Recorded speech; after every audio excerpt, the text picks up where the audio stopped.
Hi, today I'm going to talk about coaching. I think it's become more and more interesting to think about coaching from a business point of view, because traditional idea of coaching is it takes a long time, it takes an hour and a half, 2 hours to get really into the topic. And of course there are times when that's really relevant.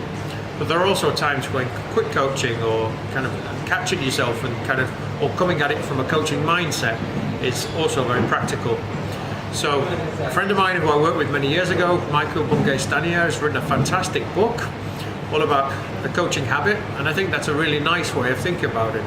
So I've been actually applying both his thinking and kind of tweaking it, of course, like I always do, adding my own flavor onto that, and thinking about how do I apply that in family life. So in family life, of course, now I have 2 teenage kids, and actually with Tara's kids all together, we have 5 of them. So it's not always easy to get them to sit down and to share what exactly they're thinking about things. Coaching is a really, really good way to actually open them up. So to just ask open questions, so not just like how are you doing today, but more a question of, what's been happening in school? How's it going with your best friends? What else has been going on? How have your hobbies been? Whatever it would be. And then following it up with kind of from the open question, then summarizing back, making sure you understood. Because I think, especially with teenagers, it gets really, really important that they feel like they've been listened to. Summarizing and then checking, is it okay? Is everything clear?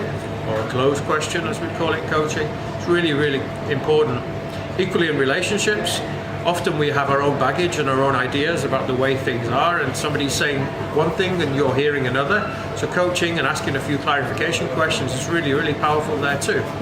And then of course in the business context, it's becoming more and more important that managers, leaders of all shapes and sizes take on listening and kind of really try to actively listen to understand what's going on. It's really key that in a world where it's getting more and more complex, that we actually are curious and interested to listen to what's happening and what other people's perspectives are. Only then can we truly engage and really make people feel valued. And of course, all of the research from Daniel Pink, thinking about drive, thinking about what is your purpose, to looking at personal growth and everybody kind of going to search for what's their purpose, it all comes down and comes back to being curious. So I find that the more curious you are about others, the more open questions and things you ask about others, that actually triggers you to think about your own things in a different perspective.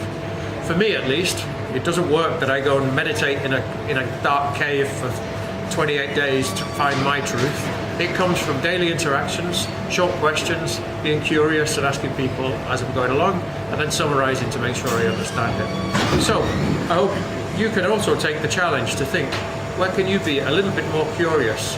Where do you have fixed ideas about things, either in work or at home? And could you turn those ideas into a question? And could you challenge yourself to try to kind of keep your ears open, quieten down your ego and your biases and your own thoughts about the way things should be, and just listen with an open heart? Maybe, just maybe, you might find new things about yourself as well. So that's my challenge for you today. Thank you.